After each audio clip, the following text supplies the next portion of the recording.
Hi, everyone. Happy New Year.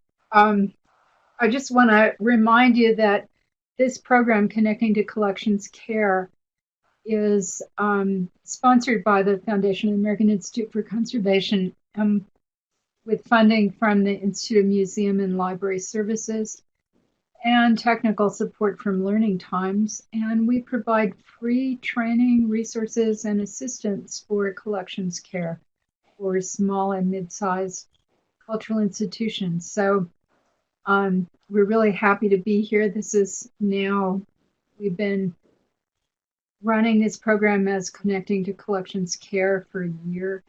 And I want to thank you for our successful first year. So we'll get started. If you need quick answers about collections care problems, you can listen in the online community forum. There are conservators who are paying attention, making sure that those questions get answered.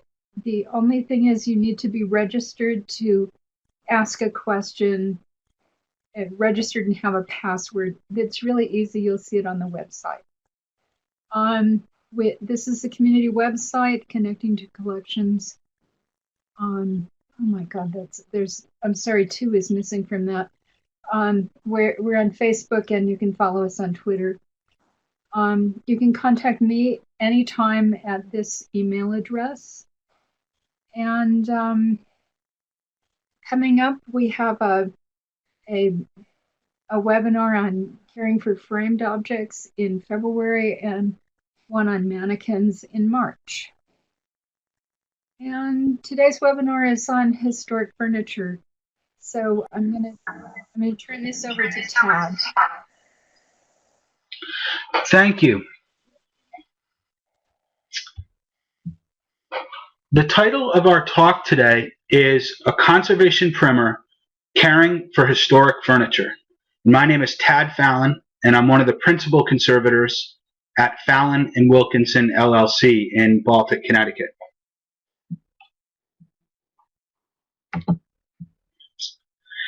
So welcome all, and thank you for logging in this afternoon. I would like to extend thanks to the Connecting to Collections Care online community and Learning Times for this great program opportunity. So I'll go over briefly the talk outline for today. And first, what I'll do is I'll introduce our firm, which is Fallon and Wilkinson Studio, and the work we do, our capabilities, and a little bit about our facility. Then I'll briefly discuss what a conservator does, specifically a wooden objects conservator, how we go about examining objects, sort of what we're looking for, and how we go about it. We'll talk a little bit about examining the surface, deciphering patina, and recognizing past interventions. I'll talk a little bit about reproductions and how they can help in a variety of situations. Briefly go over an introduction to wood identification. And then lastly, we'll follow up with the do's and don'ts of furniture care, and I'll extend some practical tips to you all for collections maintenance. So as we begin today's talk, I'll briefly introduce our company, Fallon and Wilkinson LLC.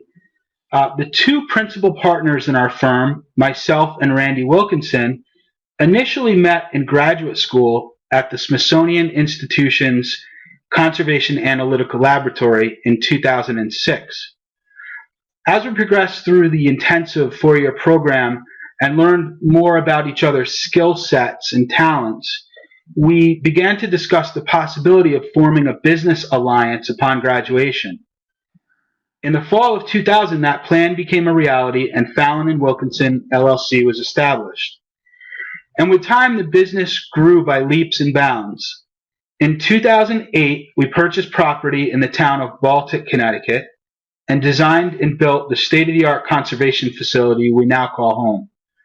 We have 3 other employees, Dutch-trained conservator, fellow Metropolitan Museum of Art alumni, and Mr. Wilkinson's wife, Rian Durenberg Wilkinson, a very talented woodworker and fellow Fashion Institute of Technology alumni, Leslie Dockeray, and our aspiring young studio assistant, Devion Knowles.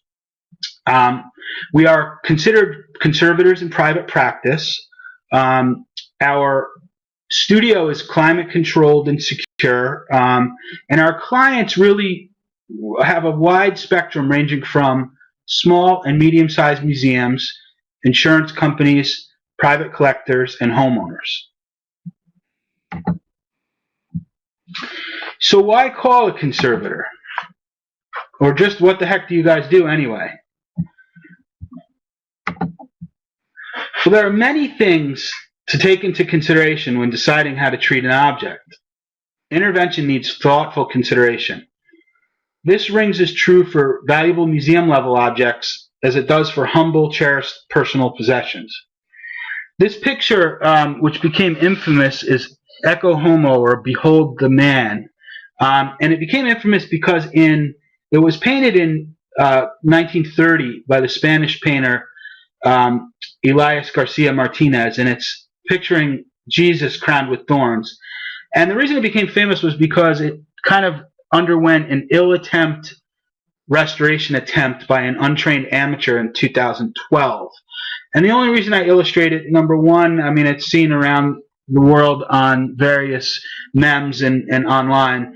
But number two, just to kind of illustrate the idea that even valuable and important objects can receive damage when things go wrong and the wrong people get involved, or well-meaning people get involved and are untrained.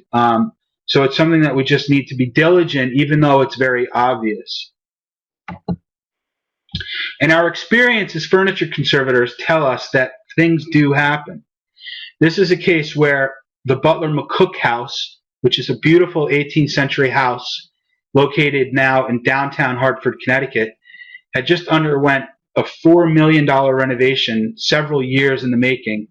And about 2 weeks after it opened, an SUV ran a red light late at night and crashed through the main parlor, damaging extensively the collections. And in the background of that slide, you see the SUV parked in the living room and the firefighters taking a beautiful 18th century highboy out of the house. So although this is an extreme example, we do know that things happen, and there may be times when small house museums or small, and to medium to large museums will need to call in trained conservators. So I'll briefly go over some of the ways in which you can try to find a conservator. And the reason I illustrate this is that it will help you begin the process on a professional level and not just rely on complete word of mouth to find the right person. So the first thing I would suggest is looking at the American Institute for Conservation website. And I've listed the website there. It's also in the handouts. And they have a Find a Conservator feature, which is in the upper left-hand corner of the home page. And you can type by zip code, by proximity to your location, and by specialty group. And it's quite a good referral system. The conservators that will be referred in that system are professional associates or fellows. And I think that's a great place to start if you're starting fresh with finding a conservator. One of the things that you should be looking for if you're hiring or taking the services of a conservator is that they follow the AIC, the American Institute for Conservation Code of Ethics. And this is a code that we are bound by as conservators to do the right thing. And that code of ethics, if you're not familiar with it, is listed on the AIC website. The first thing that a conservator will do if you procure their services will be to look at an object and do an examination and an assessment. And at this stage, it's very important, and this is the part where you can go a great length to doing your own homework and your own legwork, is you can have a discussion of your treatment goals. And you can do that among yourselves in the institution first, because it's very important. We often get a broad-ranging array of questions. And I think that the more focused you are on what your own treatment goals for this piece or this object are, we can give you better options as conservators. So it's something to hone in on and do your homework before the conservator comes in to do their examination and assessment. The next thing in the process would be that the conservator would issue you a treatment proposal based on the discussion of treatment goals and give you a range potentially of options that would hone in on what the treatment would look like. Now, that's not always a set point in a fixed point, because as a further examination at the studio occurs, often a conservator will find additional things to make you aware of, and so that can be part of the process. You should expect documentation, and the reason I put level depends is that not everything needs a high degree of documentation. Sometimes a written form of documentation for a simple treatment will suffice, but high-end documentation may involve things like microscopy. It may involve photography on a level documenting the steps within the treatment, and really it depends on your budget and the amount of time that you're willing to put into that documentation. So it can vary. The last thing that should be happening in hiring a conservator is that they should issue a final treatment report along with their invoice that sort of outlines to a degree what they did. And again, this goes back to the level depends. It should be part and parcel with the documentation. So those are the sort of things that I think you'll find you should expect in hiring and working with a professional conservator. So I will talk briefly about this beautiful piece. And this is a great example of how our team of conservators will come together with a project that require a great variety of skills to successfully complete. This is a wonderful 18th century, possibly Frothingham, Massachusetts, desk and bookcase that has been continually in the same family, originally made for the first senator of Vermont, Moses Robinson. And it retained a fantastic old finish and patina, but as you see, if you look at the base, it had lost its original height due to losses to the feet.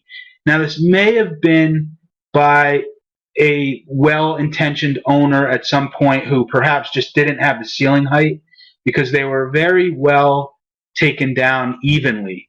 But nonetheless, the piece was reduced. So the new family member requested that as conservators, we add on to the height of it. So there's a detail of the base with this wonderful patina and great differential color on the foot. And what do we do as conservators to take care of that? So we'll talk briefly here in the next slide about what we're going to do is we're going to add on to the feet, but we will not remove any original material in doing that. So we'll carefully carve our repair elements into the existing outline of the foot and not remove anything original. So you see that slide there, the new piece has been added on and sort of carefully clamped on.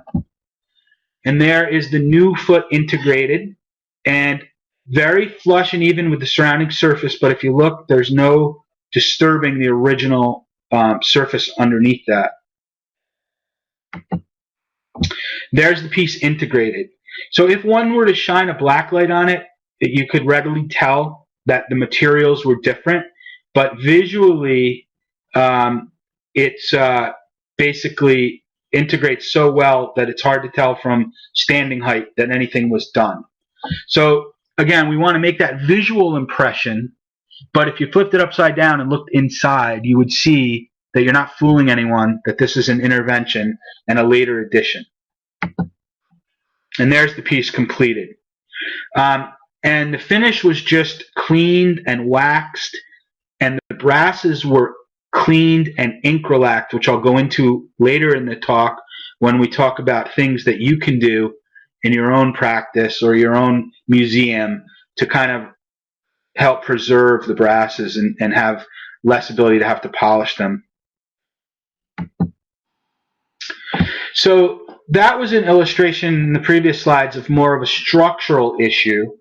Next, we'll talk a little bit about coatings and the aspects of finish conservation that we get into.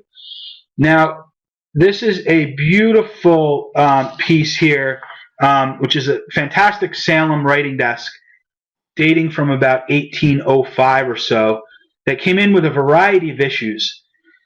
In addition to repairing losses in structural work, the finish had just severely degraded over time, and the object was really no longer aesthetically pleasing. The grime and weathering overrode the beauty of the rich mahogany veneer. In order to better understand the nature of an existing finish, as conservators, sometimes we will take, with the client's permission, a tiny cross-section of the surface that includes both wood and finish, and examine the sample under our research microscope in both visible and ultraviolet light.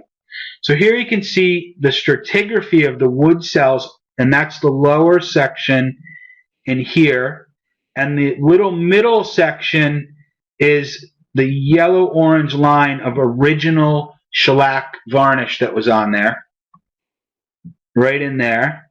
And then the upper white and bluish layers represent later overcoatings.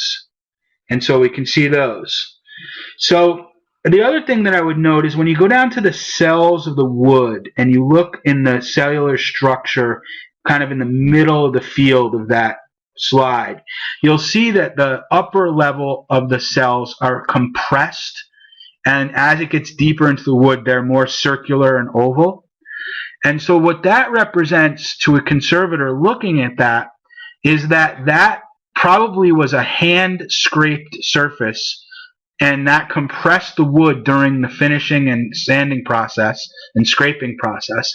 And that surface with the yellow-orange fluorescing thing and those compressed cells indicate a very undisturbed original surface underneath everything. So it kind of shows us, it illustrates that, yes, this piece has had later finish work done, but there is a good deal of original material on there and it's underneath. So we can say to the client, what is on top is probably obscuring what you're seeing and obscuring the presentation surface. So here, this slide, we're seeing this degraded surface, which also was what we call very friable. It wasn't adhering well, and it was sort of flaking off, which was a problem for the client. So what we did is we carefully took off, reduced and cleaned the surface, and we maintained the underlying color and richly patinated mahogany surface, but brought out the presentation surface. And then we additively brightened the surface with an additive reversible varnish so that you could get a lens back and see this. Now, there's never one right way to treat an object. So this was all optioned and given the options and the evidence to the client, and then ultimately we let them make the decision, which was that the presentation surface was paramount in this piece, and that's what really needed to show up at the end. So we worked to that means, and it was all documented, so if anyone ever wanted to go back, they'd be able to tell why we made our decisions. And I think that's sometimes just as important as documenting the steps, is providing future conservators with a reason why you did it in a synopsis that can be very helpful for future looks at objects. So another aspect that a professional conservator, especially a wooden objects conservator, can do sometimes for a project is provide research, analysis, and treatment. So this is a unique piece made by a contemporary studio furniture maker named John Cedarquist, who works in California. John is well celebrated in the permanent collections of major institutions such as the Museum of Fine Arts in Boston, the Philadelphia Museum of Art, Yale University Art Gallery, and the Smithsonian Institution, to name a few. This piece in question we see here on the far left is titled Mr. Chips, and was made in 2005 or 6, and is part of the Kosudo or kimono form cabinet series that John produced during this period. His pieces are unique constructions combining two-dimensional inlaid images and three-dimensional furniture forms, which cross the boundary of reality into illusion. And his inspiration comes from diverse sources, including Japanese block prints, Mickey Mouse and Popeye cartoons, and popular iconography from east to west. The client purchased this piece at the Cedar Quist show opening night at Franklin Parish Gallery in New York in early 2006. It was installed in a grand with a stunning view of the Connecticut countryside. And here we see the series in John's studio, some of the pieces just before they went out to the gallery show in New York. So this is the grand room where the piece was established for a number of years, and it sat in a tremendous 3-story atrium getting hammered by the whole time. So unfortunately, there was not enough UV protection in the viewing space, and over a relatively short time frame, we see severe fading of the brightly colored decorated surface. So you see the 2006 original image on the left and 2013 image on the right. So in dealing with contemporary art, there are a number of complex ethical and market value considerations to ponder before undertaking treatment. So we decided to contact the artist in this case and see if his input could be part of any proposed treatment. To my great delight, John was very forthcoming and invited us out to his studio to develop a treatment strategy. John was very generous and worked with me to map out with precise detail the color formulas, airbrush application techniques, and specific varnishes he uses in his fabrications, and approve the restoration of the piece. Now, I presented this research and treatment at the AIC meeting, which was held in San Francisco last year. So here's a piece with the color restored, and this shows you after John's intervention, what was done was it was an additive and artist-involved restoration of the piece according to his original specifications. So it's kind of a rare opportunity as a conservator to work along those lines, sort of as a guided studio assistant to restore the piece to original specs. And I illustrate it because it's a very different process and thinking than dealing with patina and 18th and 19th century furniture, which has a history of use. We're talking about something that has a very specific presentation surface and needed a very specific type of research and treatment to have a successful intervention. So now I'll talk a little bit about when we are examining surfaces, deciphering patina and past interventions. This is important because as you're making your decisions as to how a piece should look for exhibit purposes, what's been done to it, sometimes these little tips can help, and it will help you to start looking at furniture in a new light. So this is an 18th century rush seat side chair that came into the studio from New England, and this is just a wonderful piece. Most of the pieces, this piece exhibits this sort of Spanish brown color that you see, and originally it came into the studio because the rush seat was degraded, and the client was feeling like the piece was a little bit dingy and dark, and they were asking us what we could do to clean it. Now, as we began looking at it, we began to realize that this piece was a Spanish brown color, and it had a wonderful old patina. And hold on one sec, I'm sorry.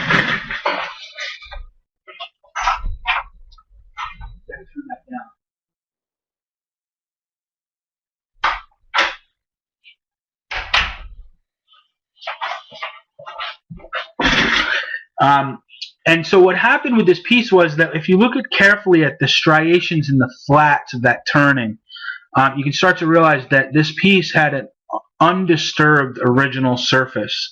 So when we're dealing with a client about deciphering patina, we're explaining that yes, it does look dirty and it looks old, but essentially had never been scraped or refinished, and that paint was fairly well adhered and represented an early distemper finish, which was glue, animal protein glue, mixed with pigments to create this Spanish brown. So we're advising the client, no, let's retain this surface and let's do everything we can to preserve it because it's a very rare survivor. So we did cross-section analysis, and we determined that the original layer of distemper protein binder was intact on the surface, and it was discontinuous, but it was certainly worth retaining. And again, just illustrates a really rare survivor from the 18th century. So here we see a just a beautiful joined chest made in Guilford, Connecticut, 1705 to 25, Saybrook or Guilford. It's oak, tulip, poplar, pine, and paint. And this was exhibited at the Florence Griswold Museum in this wonderful exhibition, Thistles and Crowns, the Painted Chests of the Connecticut Shore, and had a wonderful exhibition by Ben Coleman, the curator at the time. And so we're going to take a little deeper look at this section of the drawer right here on the, you can see the arrow pointing to it, and illustrate a little bit more about how we go. So if we're deciphering past interventions in this case, we're looking at the decorative painted surface, and we're trying to decipher what's original decoration and what potentially has been additively done to the piece over the years. So here is a more magnified shot, and if we look very carefully, the varnish is fairly well over the repaired or the damaged dented areas. So as we start examining the piece, we realize it certainly at least has been over varnished at one point. But we'll go a little deeper, and we'll use different light sources, and oftentimes raking light, and we'll see that that patina has been crushed a little right in here, and the wood's been crushed, and there's a little bit of red oxide paint that went with it. Here's another shot magnified where we see this white line, and if you look carefully, you see the brown varnish under the middle of the field, and then there's raw wood areas that still have the white over it. So as we start examining this closer, we realize that probably those white lines were additively put in later. Perhaps there was a faint outline of them existing, but they're likely a later campaign of restoration or sprucing up at one point. And here again you see the same thing, and this is what, you know, good magnification or even a stereo microscope can tell you. In this case we're using a Dino light, which is a small handheld microscope that can magnify about 25 times and give you much greater detail. So this is where a conservator can kind of help you determine the state of the piece and where past interventions were. So here's this little upper section of the drawer we'll go into now here. We'll take a little closer look at that. And again, this is with the Dino light. So we're going to go from looking at it with our eyes, and now we're going to go into handheld microscopy to get a little deeper look. And here we see the varnish and a very magnified surface of this wonderful paint underneath here in this tulip decoration. And there we see that the piece has, in this different light, which is more of a raking light, we can see that the varnish is over top of the paint. So it's likely that this piece has been over varnished at some point in its life. But the varnish was well adhered, and it wasn't posing any visual problem for the piece, so we would opt to certainly not disturb it at that point. So now I'll talk a little bit about reproductions, why they make sense for a variety of reasons, and talk a little bit about whether you're requesting or wanting a replica or a reproduction. So this was a series of pieces that we were commissioned to do, Fallon and Wilkinson was commissioned to do, by Hamilton Grange, New York, which is Alexander Hamilton's home, which was turned into a national park site in 2009 or 10. And they had the original furnishings plan for the house, but they had none of the original pieces, which were scattered in museums throughout the country. So we were commissioned to make exact copies that really would be called replicas as opposed to reproductions, because they were as faithfully executed as possible. If there was a dimensional change in wood from one side of the case to the other, it was executed that way. All the wood was matched. Microscopy was done so that we knew the original woods used, and they were used in the reproduction or the replica. And the reason I illustrate this is there are times when, as a small house museum or a museum in general, would benefit from getting a reproduction made.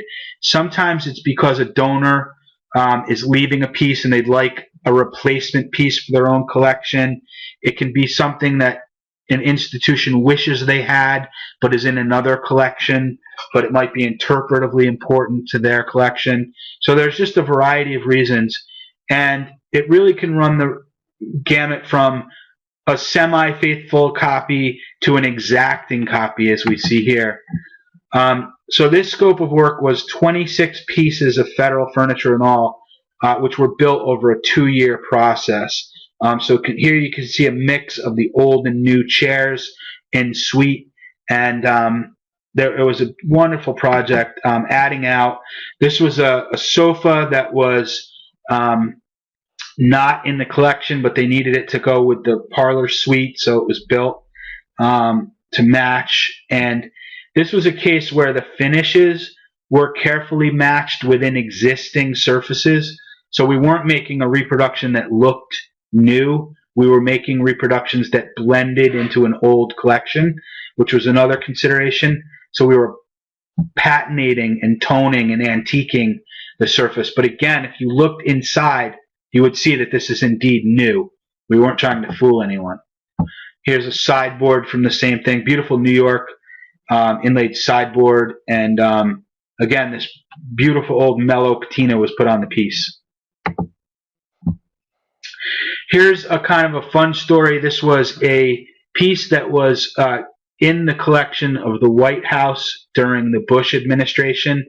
It was given by a donor who requested that it eventually go to the Reagan Library. And upon President Reagan's death, the White House was specified to return the piece to the Reagan Library. And at that time, it was in the state dining room, and the Bush administration wanted the podium because it was used at state functions often, and I guess they were fond of it. So Fallon and Wilkinson was commissioned to do a copy. So Randy Wilkinson, who's the other partner in the firm, went down to Washington and faithfully copied castings of the piece and dimensions, and then brought the work back to the studio, leaving the original in place, and executed it. And then the final phase was to get the two pieces side by side in an off-site location outside of the White House and tone and gild the eagle. And then it was delivered, and it still resides to this day in the state dining room. You can sometimes see it on C-SPAN or different state functions when they show the state dining room. And here's our current president, surely toasting our wonderful work for this podium. So now I'm going to go into an area admittedly a little outside of my wheelhouse, but introduction to wood ID. Randy Wilkinson, who's the other partner in the firm, is really the resident wood ID expert and teaches that subject throughout the country. But I'll have borrowed some of his slides here, and I'm going to go through sort of a unique approach that Randy's developed here is kind of integrating how, as conservators, we approach identifying wood, which I think is a contrast to how wood ID has been taught in the past, where it's sort of clinical and outside of the craft tradition. And what Randy has developed is a concept now in his teaching is that how we can integrate what we know as conservators and as woodworkers into the field of studying wood and make better sense and better decisions about how we go about identifying wood on objects. So a brief set of things here to look at is a conservator approaches identifying wood with a keen sense of pattern recognition. Initially starts at low magnification, often just a hand loupe, or higher magnification with a dyno light, which is the handheld plug-in microscope that attaches to a computer, or big picture stuff, and then lastly going towards high magnification microscopy, which would be kind of a last step. So looking at the decision process that's gone through is looking on the left hand here is what wood is it?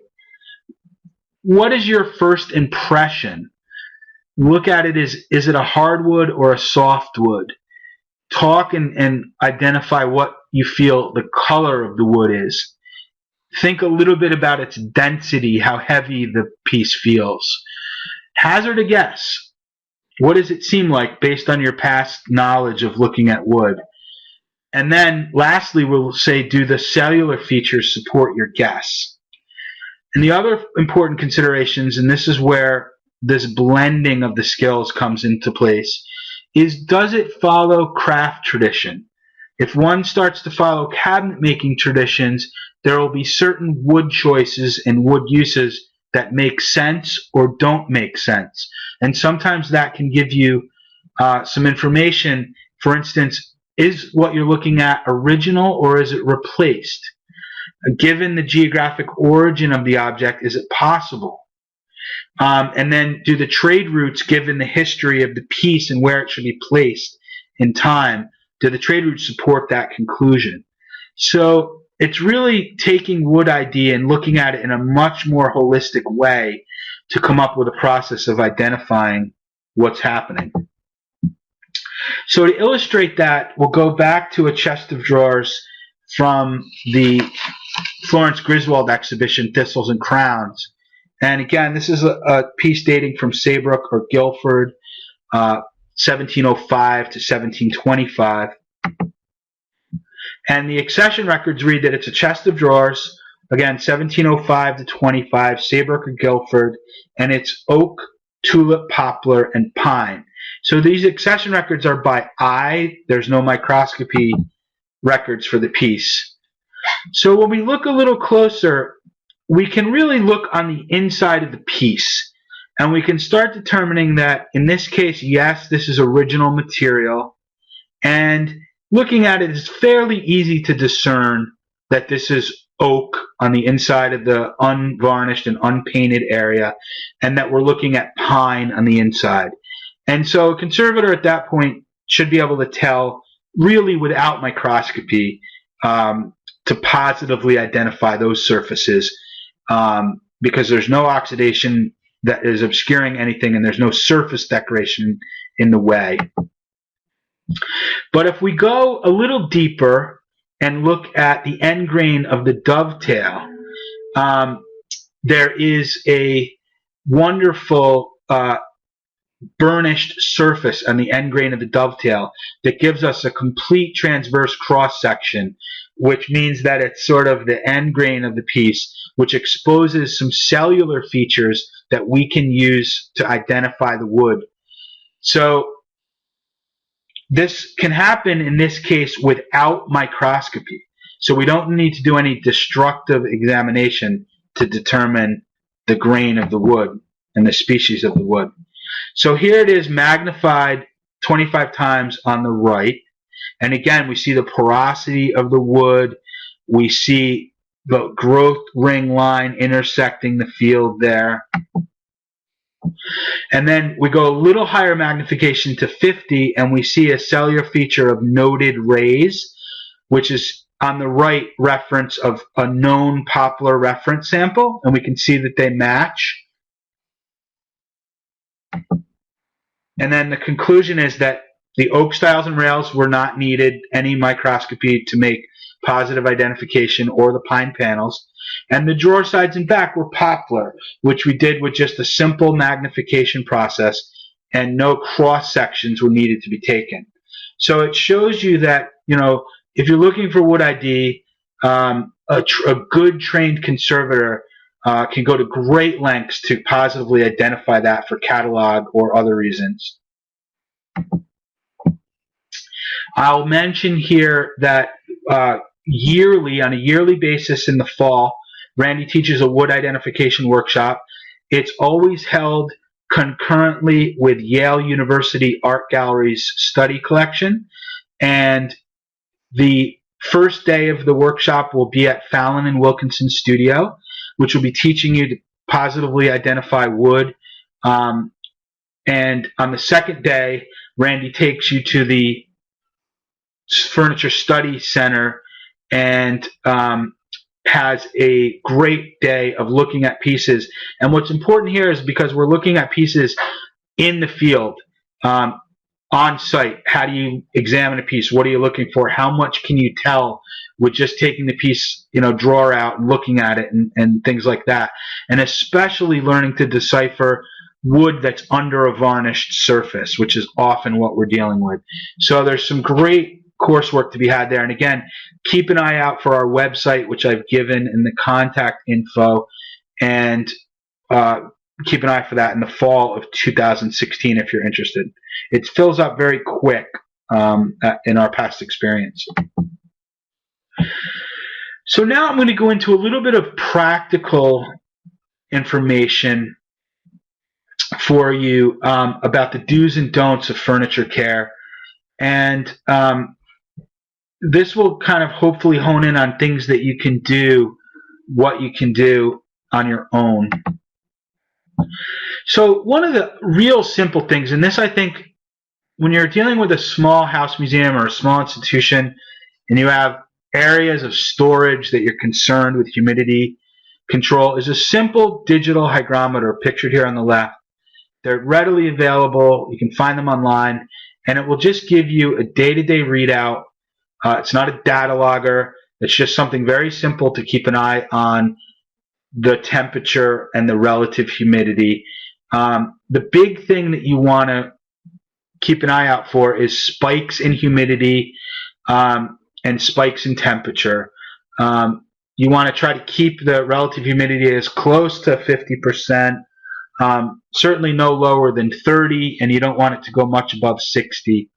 And if you can do that, you're going to great lengths to keeping the objects in your collection stable. On the right is pictured a pretty simple Sears 5-gallon drum humidifier, and sometimes in a winter heating environment, low humidity is the big concern. And in order to, on a very grassroots, easy level, integrate more humidity into the room, one of these drum humidifiers, although they are a little bit of a maintenance issue because they need to be filled daily, we, in our early studio, used one for many years with great success, and it can be a very low-tech, cost-effective way to ensure that you have enough humidification in your house and that you're not driving down the moisture too much. So hand in hand, these two items can go a long way. So this graph illustrates the winter and summer seasons, and essentially what we see is that in the winter we're down in the low part of the trough where moisture content in wood can be driven very low to dangerously low levels in an unmitigated environment.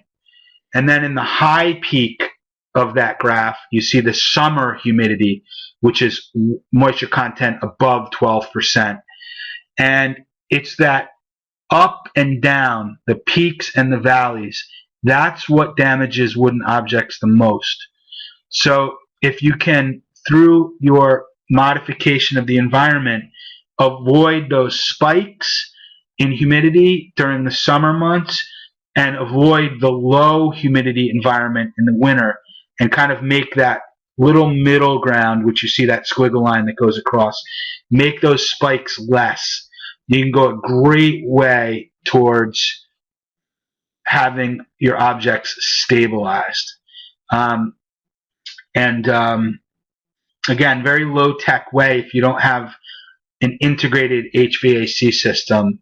That low-tech method with the modifying, your placement of humidification systems throughout the house by a portable method can go a great length towards helping things out. So again, we see this relative humidity content where, at 75% relative humidity, you're at 14% moisture content in wood in the summer.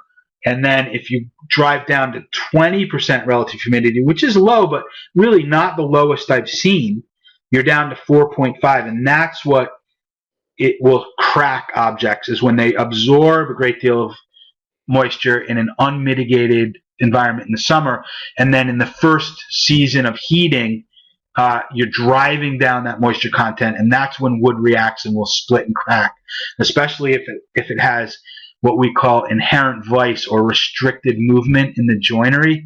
It'll be at risk for cracking. So again, just keeping an eye and understanding a little bit about those fluctuations will help keep an eye on things for you.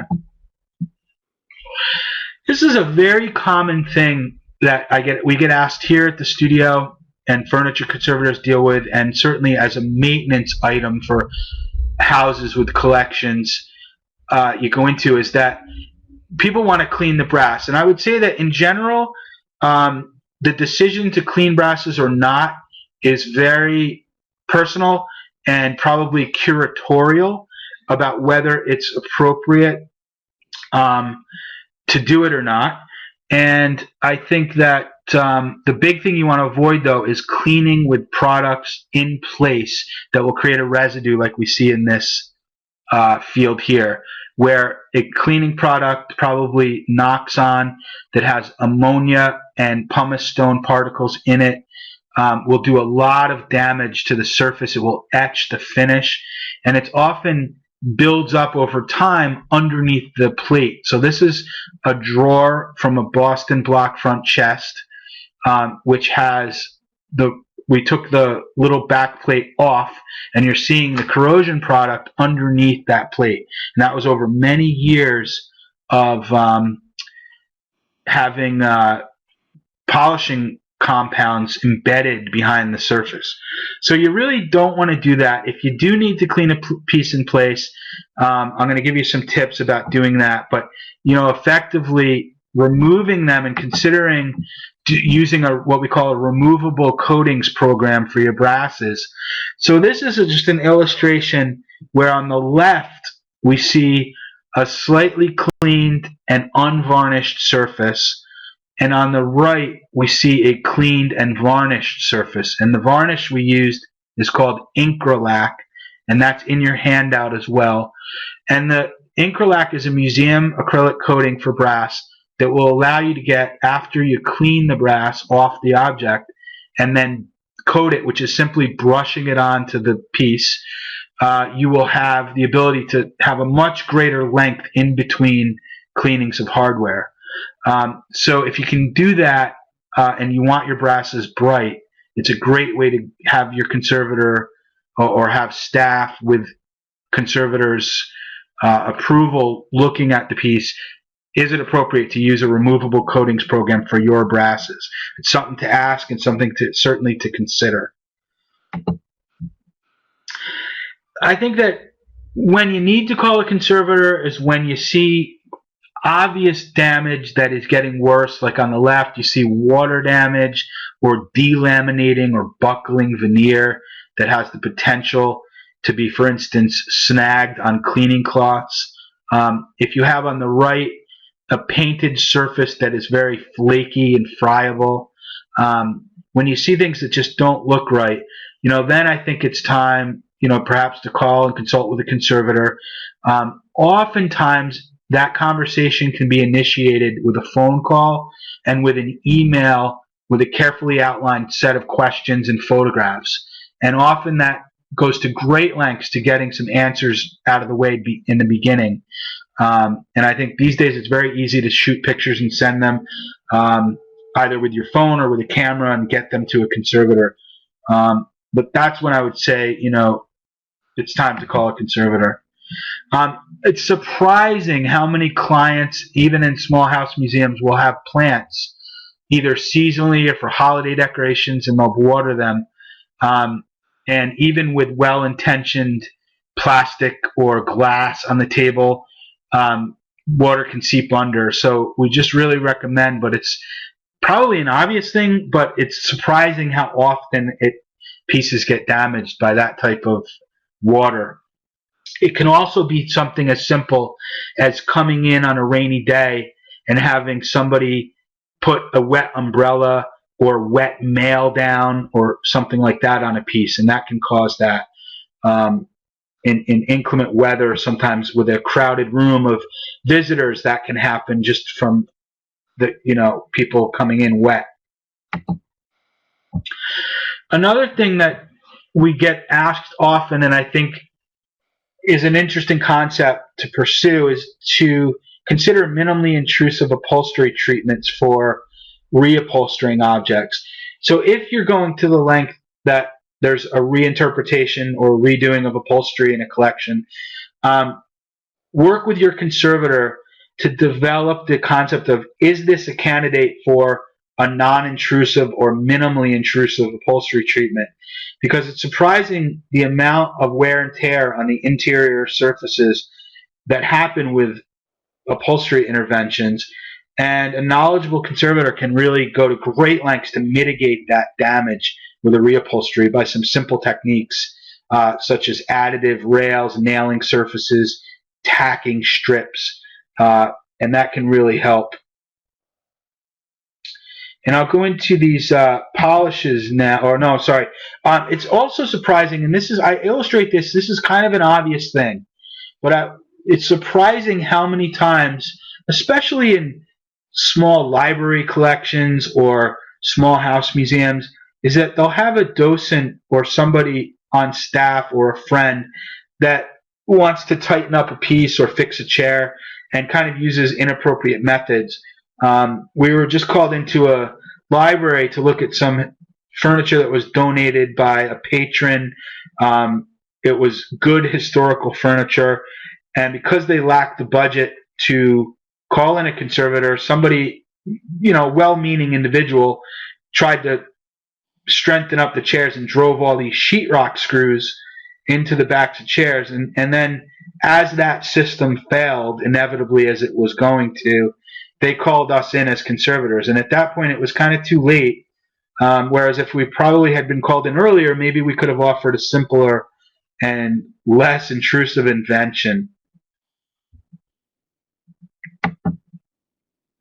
So at this stage, I'll go into a little bit of care and maintenance tips, very practical, easy things you can do.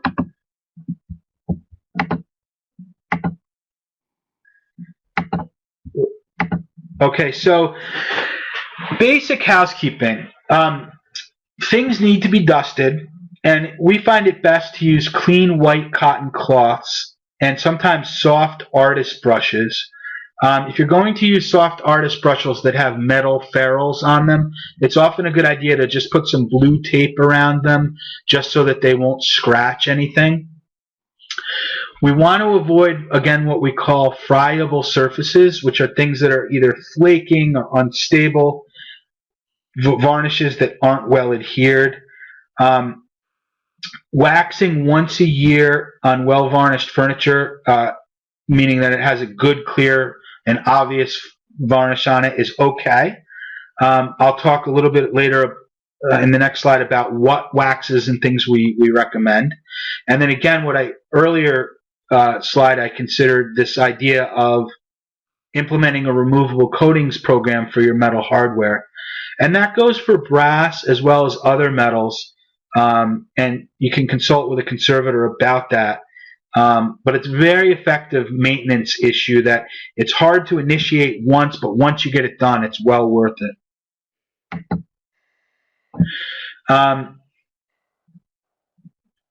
The select waxes that we use are really just natural paste furniture wax is our first go-to source. If you're going to use a product, make sure that it's as natural paste beeswax as possible. There's also microcrystalline Renaissance wax. I think that the main issue with that could potentially be a conservation issue with natural beeswax polishes is that they do have a slightly high pH, but they're really pretty neutral. So if pH is at any concern, especially on metals, it's okay to use the Renaissance wax, but I would just avoid waxes that have a heavy toluene component, like bry wax and things like that. You want to stick with the most basic wax you can, and I think you'll be safe. And the waxes that we recommend are on your handout list as well. Now, this is often a subject. There's many products that people will pull out when they're explaining to us their maintenance techniques. And this really goes probably more for private clients, but certainly it does happen in well-intentioned house cleaning for museums occasionally, is that people will use things like Old English polish, Murphy's oil, soap, various sprays, and they're really in various ways problematic. Anything that contains oils like the Old English in the middle has a non-drying oil component, which I think the concept is that it's initially very gratifying because it alters the sheen of the piece and seems to saturate it, but inevitably, because it's a non-drying oil, it will attract dust and moisture, and it will also seep into micro fissures in the varnish or the finish that can cause problems in staining in the underlying wood over time. And it just really is kind of a nightmare, especially over many years. The Old English is the same way. It contains rosin and some heavily pigmented pigments in it that basically obscure a finish over time. And as it builds up, it just kind of gets this sort of opaqueness to the surface that is really problematic. And then on the right, that panel new is kind of one of those products that's a spray product. And those are mostly problematic because they often contain silicones. And silicones are notoriously difficult, especially when you're doing retouching or revarnishing a piece, because they cause adhesion issues down the road. And it shows up as a thing called fisheye on surfaces. And so that is of all of them, probably the most problematic.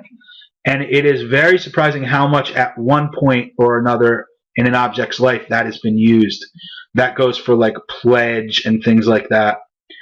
So probably the most basic thing that we recommend is just straight old-fashioned beeswax polish. That, for the most part, is safe on almost anything. If you do have a question, certainly consult a conservator, but that's generally safe.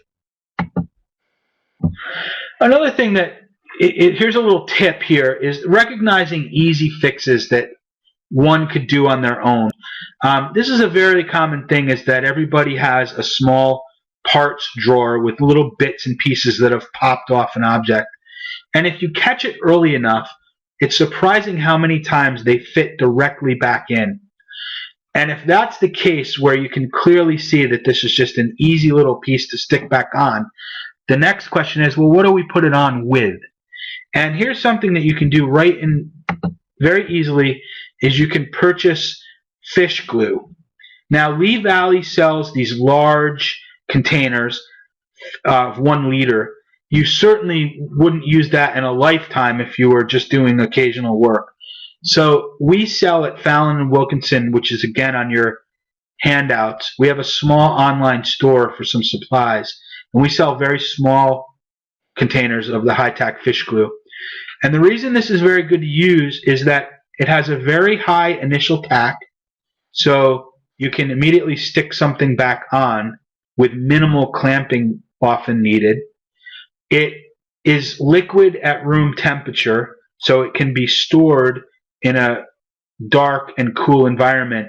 It doesn't have to be refrigerated. It doesn't have to be heated to be used. It just stays liquid at room temperature. It has a very long, up to 1.5 year shelf life. and it doesn't smell. It's fish glue, but it doesn't smell. And the beauty of it all is that as conservators, it is continuously reversible in water. So you can always retreat it. And that's the big buzzword in conservation, is retreatability and reversibility. And it has both of those things. So it's very good to keep on hand. You can keep a small container of it in the storeroom. And when you do get that little piece, see how we've put it back on? And we tape it on with very low tack painter's tape. You want to test that because that can pull off finish. But in the right well-adhered varnish thing, one could tape it on. And on the right, you have the piece back on. If that's not possible, what we recommend is take immediately upon finding it, label it in an envelope, and put it in a drawer. And that way somebody in the future can know. Because it's surprising how many people will keep a box of parts somewhere in a different location in the building. And then if you're dealing with a whole collection, you have no idea where they go. And I think we'd rather see immediately that the piece get kept with the piece, so that if it ever goes out for conservation or if someone's looking into it, it is immediately apparent where the piece is. So at the conclusion of this talk, we all know that wood began as a tree and was eventually fabricated into beautiful objects. I hope I've imparted on you some tips and things that you can do on your own, and certainly have given you a resource to call on a conservator if you ever need to. And hopefully we've done that successfully. Many thanks to the AIC and the FAIC for all that they do. Gratitude to the entire team here at Fallon & Wilkinson LLC, whose conservation is a group effort. Thanks to Rachel Perkins Ehrenstein for inviting me to speak and for setting all this in motion. And thanks to Susan for keeping me on track and for all the hard work setting up this webinar. And thank you all. And now I see that there are lots and lots of questions, and perhaps Susan can help me guide through. It occurs to me that I didn't answer them as we went. I think it would have taken way too long, but I'm happy to do this now, and so we can do that. Thank you all.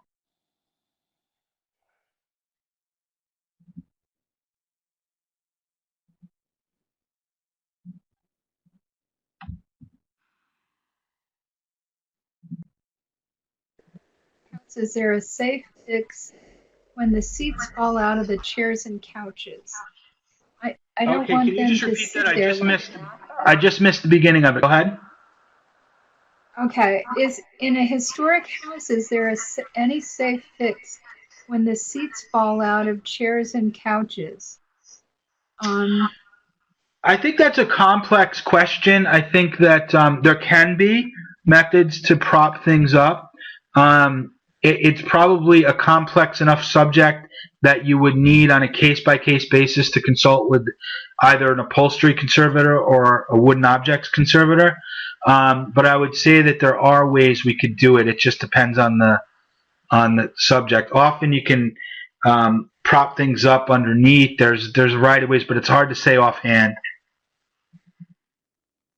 Okay. This question is, I have a conservator's quote for an oil painting from 1994. Is there a rule of thumb for interpreting in today's dollars? And then someone said, I would get a new quote. But do you have any? Two things come to mind. I mean, certainly our own fees in my studio have certainly increased since 94? Yeah, that's what it says. Yeah, and the other big thing is that I think it's going to be obvious that fees have gone up. But number two, I think more important is the condition of the object could have well changed. That's an awful long time, and I would say all bets are off at that point, and you need a new quote. Yeah. I think I would There's a share the quote. I would share the quote with the conservator though, because it may help get a leg up on what we're dealing with. But I think you need a new quote. Yeah. Let me get back to it. When you were talking about wood ID, there was a question that came in about shouldn't you state exactly which oak, pine, or poplar you found, or does it matter? Can you just say it's oak, pine, poplar? Again, this is certainly out of my wheelhouse, but I think that what Randy would probably say to that is, why do you need to know? And then he would be able to guide you as to what it would take to get that answer. It always has to go back to a reason. And yes, I think it's possible to tell things like it's white oak or red oak, or red pine or southern yellow pine. There are other times when it's harder, and on a case by case basis, it would just matter how important it was to be able to tell that. I do think it's a deeper look often to get that answer. Okay, we have a bunch of questions about humidification. Yeah.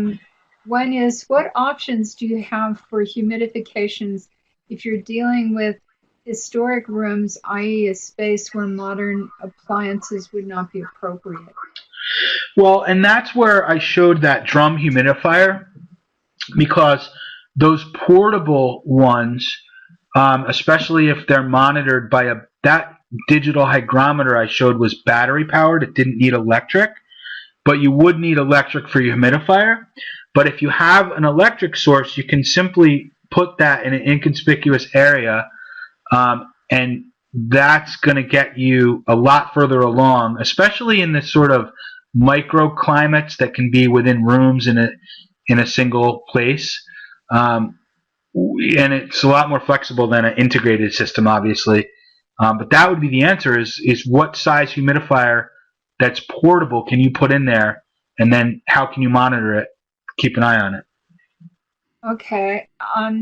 There was a small discussion on what about taking a piece that's never been in a stable, regulated environment and placing it into one? Can that have a negative effect on the piece?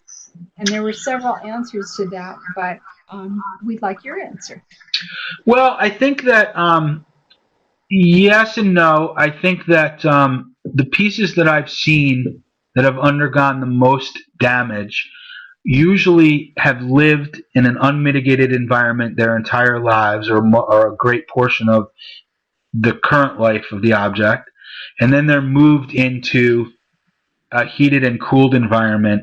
More often, it's the heated part of the environment that drives down the humidity and will crack the piece. So, for example, something that lived in Europe or something that lived in England in a high humidity stone house, and then came to a New York City apartment with steam heat in the middle of the winter, and it just blows up the first winter. And that's an extreme case. That's where you'll have problems. Going from an unmitigated environment to a carefully controlled museum environment where you have stable humidity and you've alleviated the spikes and the drops, I think you're fine. Okay. We have one. What suggestions do you have for stabilizing historic home woods? In our 1886 Victorian mansion has original slat shutters built into the window frames. From what I can tell, they haven't been seriously looked at for a long time. And you're talking about stabilizing the wood? Yeah, I think so. Yeah. Well, I mean, that's a tough thing. I think that the first thing you want to look at is the coatings. If they are painted with exterior paint and it's flaking. We had a case not too long ago where we treated some historically important painted exterior doors that were flaking. And in that case, we recommended that some storm type doors were put on the outside. They were glass, so they didn't completely obscure the paint. And then we consolidated the paint on site using some consolidation methods and some heat tacking to kind of lay down the flaking paint. So that's from a coating standpoint, stabilizing. From the wood standpoint, I guess it would really depend on its current structural stability and is it rotted or not. If it's rotted, there are some wood consolidants that could be used. It does matter what environment, if it's exterior and it's a harsh side of the house. There's a lot of factors in there, but effectively you're talking about coatings issues and consolidation of wood issues and what in that range can be done. And I think that would be a conservator question that would have to be looked at with a conservator. Okay. We have some questions about waxing and cleaning, and I'm going to give you the first one, and then we're going to move down through a couple, and then we'll get back to them. So Okay. One is it best to clean furniture without any polishes? I know that pledge is frowned upon because of chemical reasons. Yes. Yeah, I think, again, if the surface is not friable and if the surface seems like it can accept it, just a slightly damp cloth sometimes. And what we personally use here is, again, on your sheets, on your handout sheet, we use these big boxes of washed white t-shirt rags. They come in 50-pound boxes, and ours are cut so that they don't have the edges of the sleeves and the collars, but they're essentially white t-shirt soft cotton cloths, and we will often clean with those. Very lightly damp cloth to get dust off sometimes. Some of the microfiber cloths and the sort of, not so much the feather dusters, but there are a couple of products that are okay, but they so vary these days in their manufacture, and they're such a moving target because they're always changing. I never really recommend any one. I think it's on a case-by-case basis, but I would say that you want smooth surfaces and you want as little chemical impregnation in that surface as possible. I don't like things that have oil or stuff sticks to them or any of these fancy chemical treatments. I think it's better. The most basic thing is just a white t-shirt rag. Okay. This is going back to the RH. One of the recommendations is if you move something into a museum stable environment, maybe you should acclimate it gradually so it doesn't have one last big fluctuation. What do you think about that? Again, I don't think, I don't know if that's, going to make an enormous amount of difference. The only thing that would come to mind is that in the case of a high humidity event, and I think of one case where there was a furnace burst in a home, an historic house, and effectively it rained water on the pieces and completely waterlogged them, and while the place was closed for the winter, and then they froze, and so they essentially came into the studio for treatment completely waterlogged. In that case, a conservator will go to great lengths to slowly, very, very, very slowly dry the piece out, not do it fast. And so that would be one case where acclimation was part of the process, but that was an extreme event. If you're talking about just bringing the piece in from, another house or the trade or auction or whatever, and it's looking fairly stable, I don't think in a well-regulated museum environment you're going to have too much problem. Here we have, and we're going to later talk about Murphy's oil, but this says Murphy's oil, yay or nay? Nay.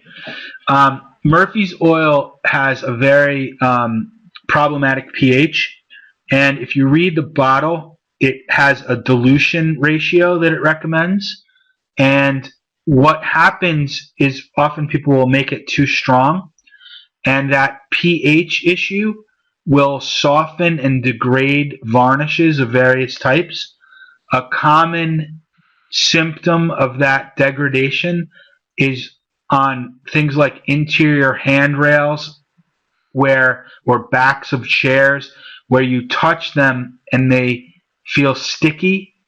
And it's because oftentimes people will continuously over many years clean with this solution of too strong Murphy's oil soap, and the varnish undergoes a process called saponification, where the pH changes the nature of the surface and makes it a little more prone to be water soluble, and then it becomes sticky as it gets hand oils and things like that embedded into it. So I, in general, make a practice to just avoid Murphy's oil soap for any cleaning related to wooden objects. Okay. We have a question about microfiber dust cloths like dust bunnies or Z-wipes. Yeah, and again, like those, I think you just have to use your own look at them and your gut feeling. I just would say that if they're soft and they're as least chemically charged with fancy, there are some things that are impregnated with things that I would avoid. But if you feel like it's just simply a soft, fancy duster that has no abrasion ability, I think it's fine. When in doubt, just go for the simplest thing. You need to make sure you keep them clean. Yes, exactly right, because that's a good point, because if you overuse it, the embedded grime that's in it is very abrasive. And so, again, that's why we just tend to use these white t-shirt cloths, and we've always had those, and they kind of work fine, There was also a kind of a brief discussion about appropriate oils for cleaning linseed oil. And Nicholas Schifrin said, I use olive oil in my home. Do you have any? And that's to clean what? To clean wood.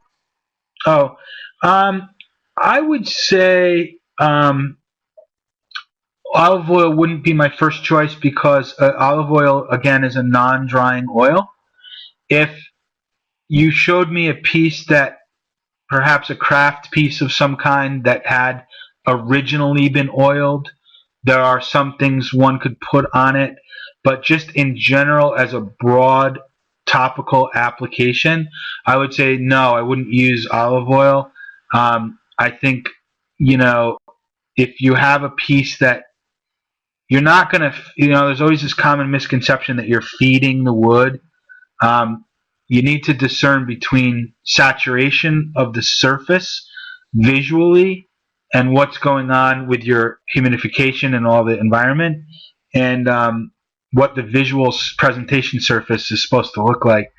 And when in doubt, you could always shoot one of us an email here, but in general, I wouldn't, with a linseed oil surface, I wouldn't put new oil on it without really knowing what's going on. And there was a question about how would you remove stickers from wood surfaces?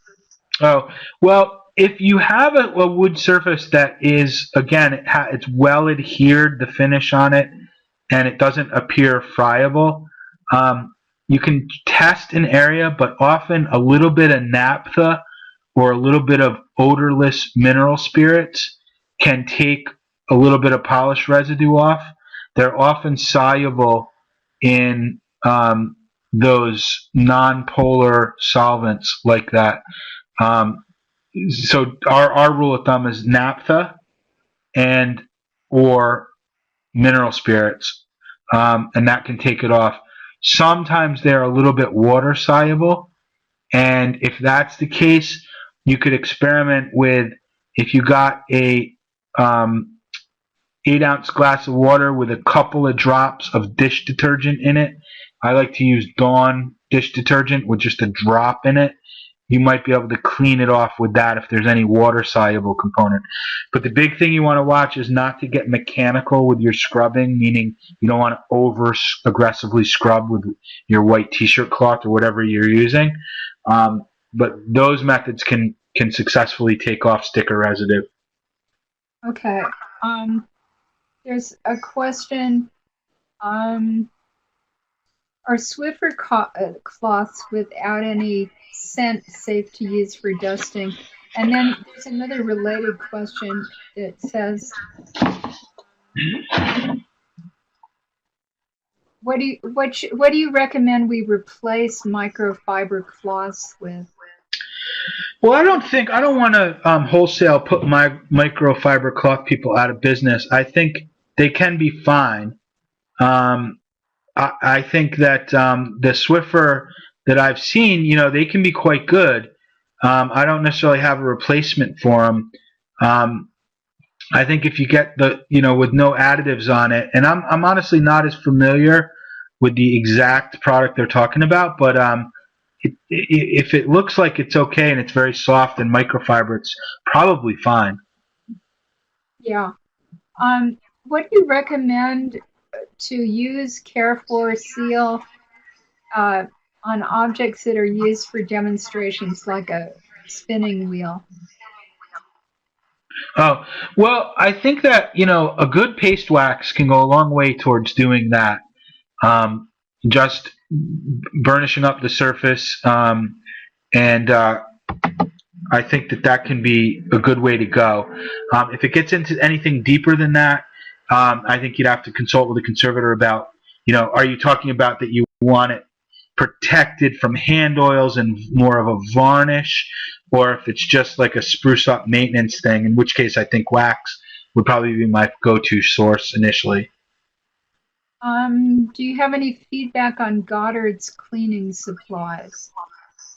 Yeah, I think they did have a wonderful wax I used to use, but there was a time not too long ago where we ordered some. This was probably 3 years ago, and because we used to use it and we hadn't in many years. I think it simply ran out in the studio. So we got some new Goddard's wax, and it came in spray bottles, and we felt it was convenient at the time because of its application on dining tabletops, where it was kind of easy to spritz it. But as I started to use it, I got a little bit concerned about honestly, how well it worked. And I started looking into it, and we actually consulted with the manufacturer and kind of dug into it a little bit. And they finally admitted back to us that they had silicone in it. And so we completely stopped using it after that.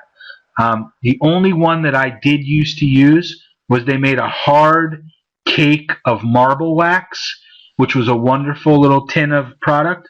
I'm not certain if they still have that, but any of those furniture creams, polishes, waxes that I'm aware of would be suspect in my thinking.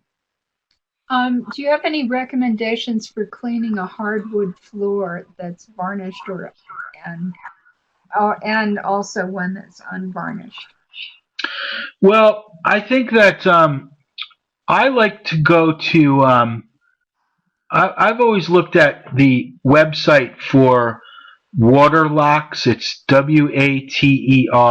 Waterlox, and they have this kind of linseed oil based floor finish that I've used on various things here, and they actually recommend, just a little bit of damp, wrung out water on a soft mop with maybe a tiny bit of vinegar in the surface, and no other cleaners, soaps, anything. And the reason that they say to use that is because if the floor ever does need another coat down the road of a finishing product, that will be the best way to ensure that you won't have future adhesion or delamination issues.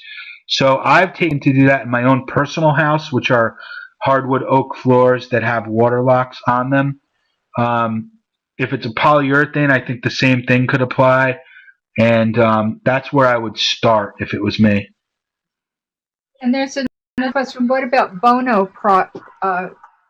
products? Oh yeah, well that's a pretty wide range of products, and they have a lot of different things, and I'm semi-aware of them. I think that I don't know if they would be appropriate for historic house stuff or historic floors or anything of that nature, I would think of them more in terms of, a contemporary house maintenance type thing. If you knew you had new oak floors that were polyurethaned or something, I think they have some wonderful products actually, and they make some great finishes if you're talking about new construction. But I don't know where their place would be in historic house, in that range. Okay. What's the best way to remove a water stain, i.e. a light area from a dark piece of furniture? Oh, okay. I'm just repeat that. So water stain. So it's a light thing on a dark piece of furniture. Yeah. Yeah. So the rule of thumb is that if it's a light mark, and the piece has what you would describe as it's finished, I would say that there's a potential that that light mark is in the upper layers of whatever finish is on there. And if it is a dark ring on the furniture, it often indicates that water or some liquid has penetrated through the finish and gotten into the wood and created a little bit of a chemical reaction, and oxidized the surface. So those are the two most commonly seen issues. If it's a light ring and it is indeed hopefully the best case scenario where it's in the upper layers of the finish, a really quick little tip is that you can use a little tube of the most very basic white toothpaste, and you can put a little bit of tiny toothpaste on a soft white cloth, and sometimes you can buff that little ring out. Now you need to be careful, but the micro abrasives that are inherent in the toothpaste can be a very effective way of reducing and making that ring less visible. There are parameters to that, so you have to be careful. But that isn't often a way to do it. If it is not working, it may be because the stain of the piece was activated by whatever liquid there was, and the humidity around that ring actually removed when the table was wiped off or the piece was wiped off, that you removed color, in which case some retouching by a conservator would be necessary, with some type of additive retouching media to replace that color. If it is a black ring and it's in the surface, sometimes what we've been successful is using oxalic acid crystals, which will bleach out the oxidation that's in the wood. But again, that gets into a much bigger can of worms and would probably have to be done by a conservator. But those are the two sides of the coin in a very brief way. What's the best way to clean a filthy piece of furniture which has been stored in a granary for many years? Oh, yeah. Well, the first thing is to understand what you're dealing with underneath. Are you dealing with a varnished surface or a painted surface? How fragile is that surface? Oftentimes, grime and grit are on the top surface, and they sometimes can be gently vacuumed away with a very soft tipped vacuum. So that would probably be my first course, and that would assume that you don't have any friable, flaking paint or varnish or anything that you're going to suck away. After that, I might think of trying to test and see if something like naphtha or mineral spirits will not harm the surface, and can that come away to take any oily residue that's on there. And then lastly, I might think of, is there any aqueous cleaning that can be done, possibly modified by a little detergent to get something off? All of it keeping in mind not to ever be abrasive or mechanical with your scrubbing, but you may be able to sort of gently coax the grime and dirt off the object, and see if you can recover it that way. We did that. We were a part of a process doing that with a 18th century period paneled room that was stored in a chicken coop for many years, and came out and was basically had to be heavily cleaned. But it was a painted, fairly well adhered painted surface on wood, and so that was the sort of method we used there. Okay. I want to ask you a question, Tad. If I give you some of these final questions, will you write answers to them and I'll post them with the recording? Sure. Would one be able to email them to me? Yeah, I'll send them to you. So Sure. we still have a few more questions, and you heard what Tad said. I'll post them with the recordings, and that way we'll get everybody's questions answered. I'm going Okay. to ask you one thing. You mentioned several products during your presentation. Is there a basic toolkit of glues, cleaners, waxes that you would recommend having on hand? Well, I think that you certainly want to have some waxes. You certainly want to have the fish glue. You certainly want to have very low tack tapes around. You want to have, I like to have a variety of Ziploc type bags and some Japanese tissue to wrap things up and put them in bags. And I like to have, magic, like Sharpie magic markers to write a label on the outside of the bag, what we're talking about. I like to have little string tags that I can put on keys and things of that nature, on missing parts and so on, that can be labeled. And certainly the soft t-shirt cloths. And after that, it really becomes, how much gear do you need on a case-by-case basis. I would possibly direct you to our website, which is listed in the handouts, which does have some more in-depth products that you may benefit from. And I'm always glad to answer questions if someone wants to email. Okay, so we're going to answer the rest of the questions by writing, and I'll put them in with the recording. Please do the evaluation, and they're very important. We really use these. So thank you very much, and we'll see you next month for Care of Frames and Framed Objects. Thank you all for attending today. Thank you, Tad. You're welcome. Thank you. Thank you, Mike. Thank you, Mike.